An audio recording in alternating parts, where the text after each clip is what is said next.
ನಮಸ್ತೆ, ನಾನಿವತ್ತು ಬೆಂಡೆಕಾಯಿ ರೈಸ್ನ ರುಚಿಯಾಗಿ ಮನೆಯಲ್ಲಿ ಹೇಗೆ ಮಾಡೋದು ಅಂತ ತೋರಿಸ್ತೀನಿ ಬನ್ನಿ.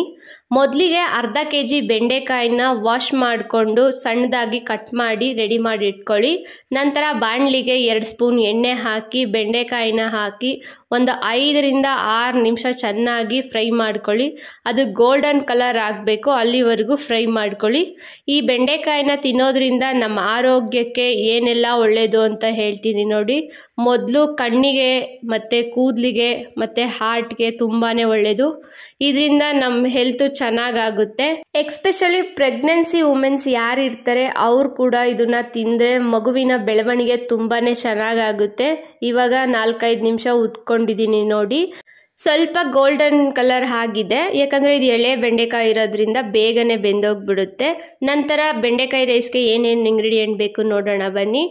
2 ಈರುಳ್ಳಿನ ಕಟ್ ಮಾಡಿ ಇಟ್ಕೊಂಡಿದ್ದೀನಿ, ಸ್ವಲ್ಪ ಸಾಸಿವೆನ ತೊಗೊಂಡಿದ್ದೀನಿ, ಶುಂಠಿ ಬೆಳ್ಳುಳ್ಳಿ ಪೇಸ್ಟು ಮನೆಯಲ್ಲೇ ಮಾಡಿ ಇಟ್ಕೊಂಡಿದ್ದೀನಿ, ಕರಿಬೇವಿನ ಸೊಪ್ಪು ಸ್ವಲ್ಪ, ಕಾಯಿ ತುರಿ ಸ್ವಲ್ಪ, ಟೊಮೆಟೊ ಹಣ್ಣು ಒಂದನ್ನು ಹಚ್ಚಿಟ್ಕೊಂಡಿದ್ದೀನಿ, ಮತ್ತು ಕೊತ್ತಂಬರಿ ಸ್ವಲ್ಪ, ಮತ್ತು ಪುದೀನ ಸ್ವಲ್ಪ ಕಟ್ ಮಾಡಿ ಇಟ್ಕೊಂಡಿದ್ದೀನಿ, ಒಂದು 3 ಮೆಣಸಿನ್ಕಾಯಿನ ಉದ್ದುದ್ದ ಕಟ್ ಮಾಡಿ ಇಟ್ಕೊಂಡಿದ್ದೀನಿ, ಒಂದು ಅರ್ಧ ಹೋಳು ನಿಂಬೆಹಣ್ಣ ರೆಡಿ ಮಾಡಿ ಇಟ್ಕೊಂಡಿದ್ದೀನಿ.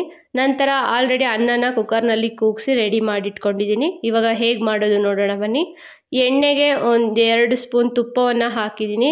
ತುಪ್ಪ ಹಾಕಿದ್ಮೇಲೆ ಸ್ವಲ್ಪ ಕಾಯೋದಕ್ಕೆ ಬಿಟ್ಟು ಸಾಸಿವೆ ಮತ್ತು ಈರುಳ್ಳಿನ ಫ್ರೈ ಮಾಡ್ಕೊಳ್ಳಿ ಹಾಕಿ. ಸ್ವಲ್ಪ ಹೊತ್ತು ಆದಮೇಲೆ ನೆಕ್ಸ್ಟು ಮೆಣಸಿನಕಾಯಿ ಮತ್ತು ಕರಿಬೇವನ್ನು ಸೇರಿಸಿ ಫ್ರೈ ಮಾಡ್ಕೊಳ್ಳಿ.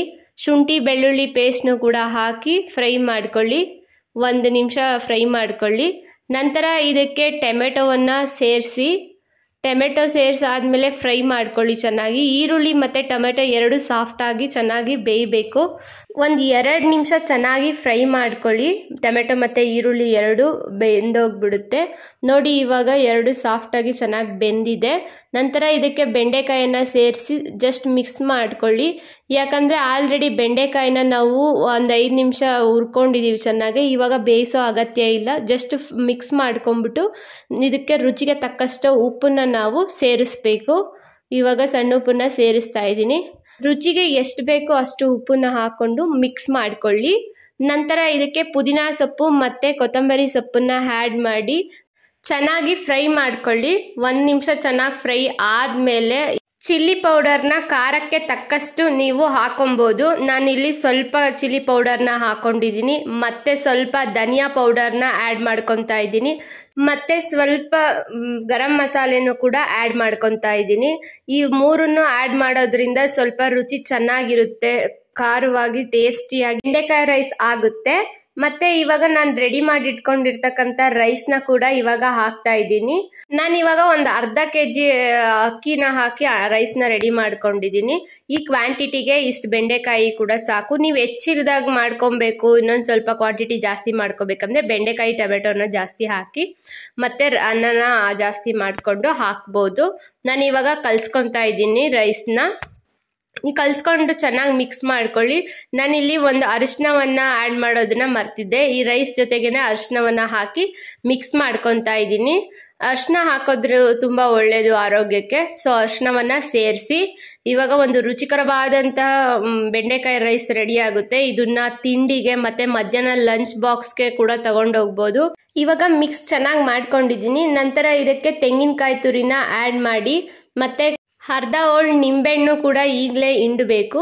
ನಾನು ಇವಾಗ ಬೀಜವನ್ನು ತೆಗೆದು ನಿಂಬೆಹಣ್ಣಿನ ರಸನ ಹಿಂಡ್ತಾ ಇದ್ದೀನಿ.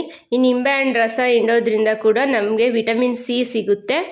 ಸೊ ಇವಾಗ 2 ಚೆನ್ನಾಗಿ ಮಿಕ್ಸ್ ಮಾಡ್ಕೊಳ್ಳಿ. ಒಂದು ರುಚಿಕರವಾದಂತಹ ಬೆಂಡೆಕಾಯಿ ರೈಸು ರೆಡಿ ಆಗುತ್ತೆ.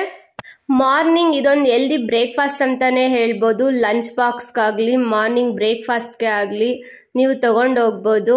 ಮತ್ತು ಇದನ್ನು ನೀವು ಮನೆಯಲ್ಲಿ ಟ್ರೈ ಮಾಡಿ ಹೇಗೆ ಬಂತು ಅಂತ ಪ್ಲೀಸ್ ಕಮೆಂಟ್ ಮಾಡಿ.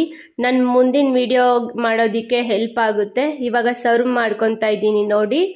ಎಷ್ಟು ರುಚಿಯಾಗಿ ಎಷ್ಟು ಚೆನ್ನಾಗಿರುತ್ತೆ ಅಂದರೆ ಒಂದ್ಸಲ ಟ್ರೈ ಮಾಡಿ. ಈ ವಿಡಿಯೋ ಇಷ್ಟ ಆದರೆ ಪ್ಲೀಸ್ ಲೈಕ್ ಮಾಡಿ, ಶೇರ್ ಮಾಡಿ, ಸಬ್ಸ್ಕ್ರೈಬ್ ಮಾಡಿ. Thank you.